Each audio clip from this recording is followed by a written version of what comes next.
balance, an even distribution of weight, enabling someone or something to remain upright and steady. Offset or compare the value of one thing with another. Balance is an essential part of life. It's measuring up all these different areas of our lives and comparing the priorities and values of them. When we let our life get out of balance, we can no longer remain upright and steady. Instead, we fall. Over the last few years, I've been trying to work out and experiment how to find balance in my life. How to, prioritize the right things and ultimately live a healthier, more fulfilling and rounded life.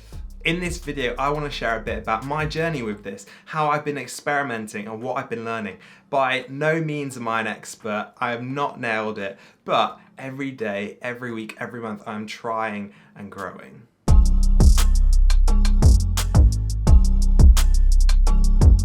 About 2-3 years ago, right, I was in this small coffee shop in Watford where I was living at the time, and I was with this guy who was a consultant, and what he consulted in was like team and leadership development and growth, and he was also an expert in personality types.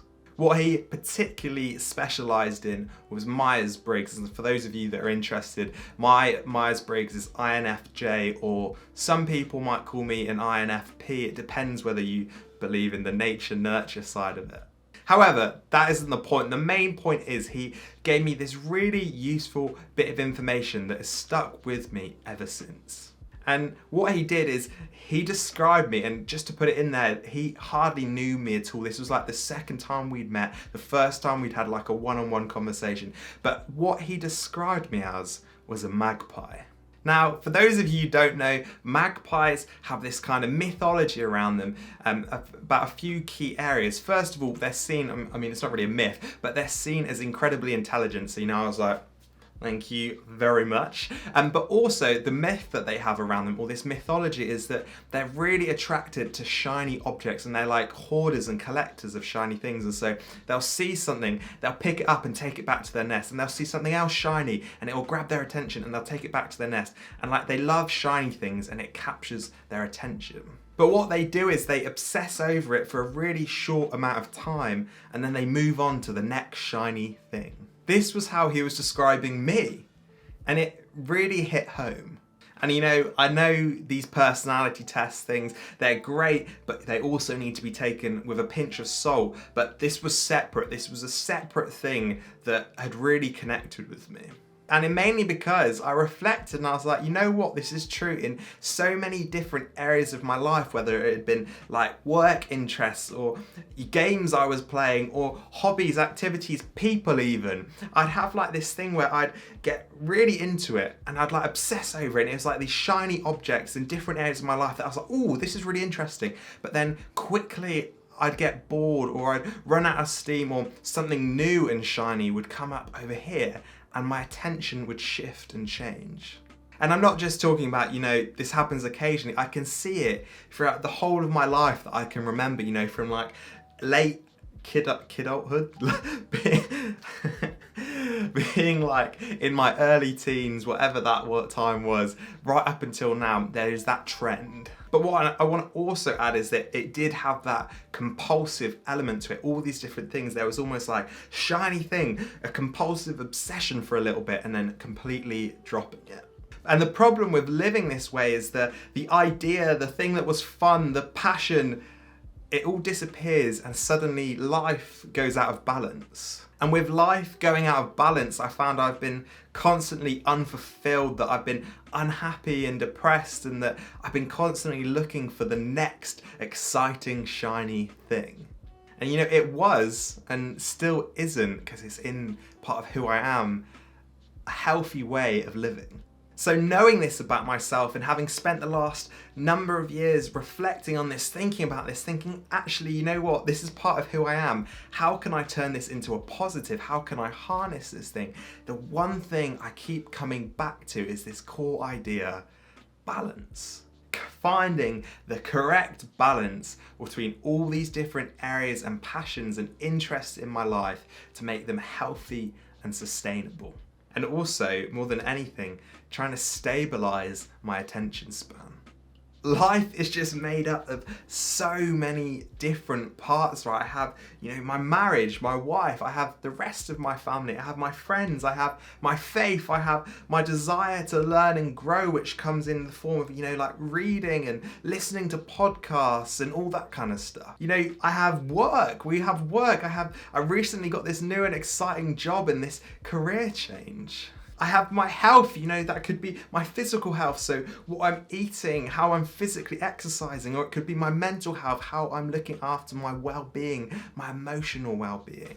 I have projects on the side, like this YouTube channel. I have hobbies like, again, reading, going for walks, playing video games. And then you have all the other parts of being human and being an adult and looking after yourself. And this is all not even mentioning new things I want to be doing, new hobbies, new ideas, new adventures. There is a lot to balance and a lot to fill and fit in this small plane of existence. And there's this one exercise that I've kind of tried to use as often as possible that I actually learned, I think, on our pre-marriage prep course we did.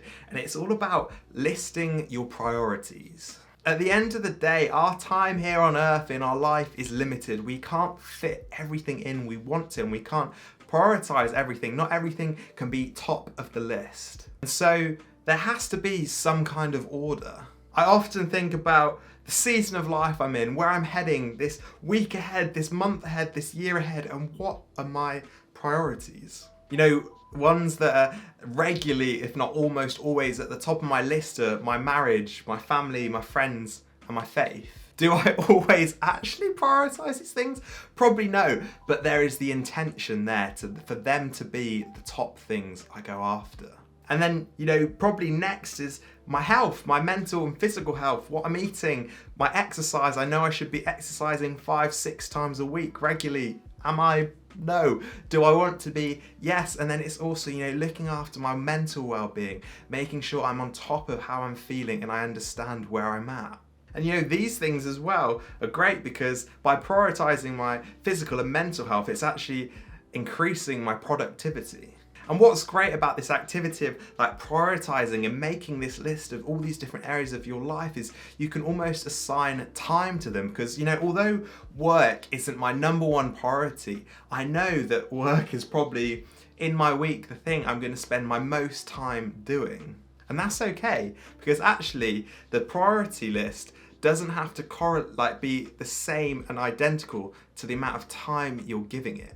And it's good as well because you can identify those things that you love doing and you want to fit in your week. So for me, this is gaming, but I know I need to keep it to a minimum to a few hours a week. And this process basically allows you to decide how to use your time in your day of limited hours. What are the things you need to do first? Where are your priorities? What have you got to prioritize in that limited time? And because you've sat down and you've agreed with yourself, this is what I want to be doing, you're going to be spending the appropriate, balanced lifestyle amount of time on those things.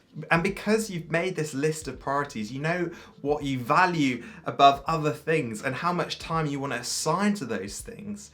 Suddenly, your decision making on that evening after work when you're feeling tired becomes much easier. Instead of sitting down and just watching and binging Netflix all evening, you know that I want to look after my physical health, so you'll go for that run, you'll go to the gym, or you'll sit down and read that book instead. Watching TV could come on a Friday night later in the week. Recently I read this amazing book called Shoe Dog by Phil Knight. Now, Phil Knight is the co-founder or the father of Nike. The man behind one of the most successful businesses in the world. And this book is his memoir. And I've done a whole video about this book, so I'll put the link in the description below. It's really worth checking out, and that book is really worth reading. But my point here is this, that there's this theme in this book about he didn't get the balance right in one particular area of life. Nike worked so hard and he sacrificed to build Nike up to the empire that it is now, but what he sacrificed in his life was part of his relationships with his sons. He talks throughout the book numerous times and makes reference to the fact he wasn't spending as much time with them as he wanted, and how that affected especially his relationship with his oldest son. He didn't get the balance right. And now I'm not saying Knight was a bad dad at all, but what I'm saying is that it's interesting, that observation, that he wishes he could change that. He wished he could give all this time to Knight, but that he could have given a little bit more to his sons. It's balance, it's priorities.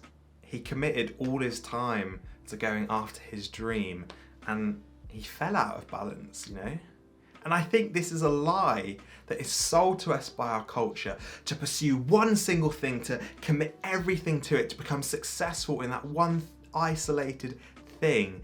And I think for the majority of people, you know, there are always exceptions. There are always people who are like the outsiders who somehow manage to do it. But I think on the whole, for most of your everyday people, right, balance is way more important than success in one area. Living a balanced life is going to be way more fulfilling and healthy for you rather than the relentless pursuit of a single goal. Success, I'm sure, is great, but when you lose everything else, all the other wonders of life in the process, how successful actually are you?